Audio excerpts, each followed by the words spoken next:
আসসালামু আলাইকুম রহমতুল্লাহি বারাকাতুহ।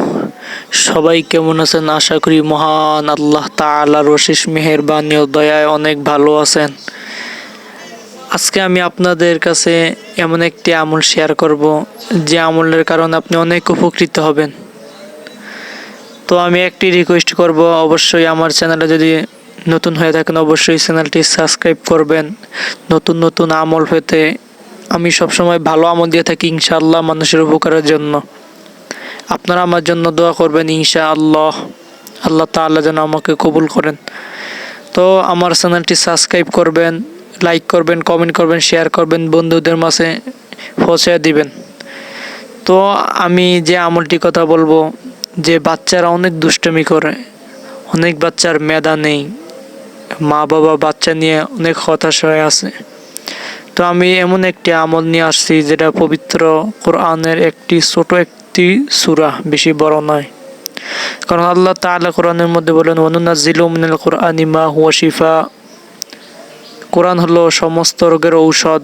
কিন্তু আজকে আমরা ইমান কম থাকার কারণে, ইমানের দুর্বলতা হওয়ার কারণে আজকে আমরা কোরআন দ্বারা শিফা পাই না। কেন? আমাদের সন্দেহ যুক্ত হয়, যার কারণে। সন্দেহ অন্তরের মধ্যে রাখবেন না, 100% ভরসা রেখে আল্লাহর কাছে অবশ্যই করবেন। আল্লাহ তাআলা আপনাকে অবশ্যই দিবে। তো কথা দীর্ঘায়িত না করে মূল আলোচনায় চলে যাই। বাচ্চার মেধা যদি কম হয়, দুষ্টামি কম করে, পড়ালেখা মনে থাকে না, তাহলে আপনি কি করবেন? আপনি অজু সহকারে দুরুদ ইব্রাহিম 7বার পাঠ করবেন। দুরুদ ইব্রাহিম 7বার পাঠ করবেন, অর্থাৎ যে দুরুদটি আমরা নামাজের মধ্যে পড়ে থাকি।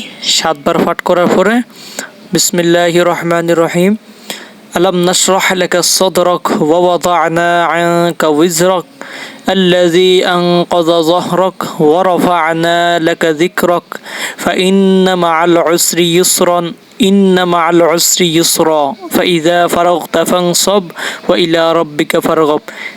একবার পড়বেন বিসমিল্লাহ শাহেদ, একবার পানির মধ্যে দম করবেন, আরেকবার পড়বেন, আরেকবার দম করবেন। এইবারে 7বার পড়বেন, 7টা ফু দিবেন। এরপরে আবার দুরূদ ইব্রাহিম পাঠ করে ফু দিবেন। এভাবে আস্তে আস্তে বাচ্চাকে খাওয়াবেন ইনশাআল্লাহ। বাচ্চা অতি তাড়াতাড়ি দুষ্টামি কম করবে, পড়ালেখা মনোযোগ বাড়বে, আরও ভালো অনেক কিছু হবে ইনশাআল্লাহ।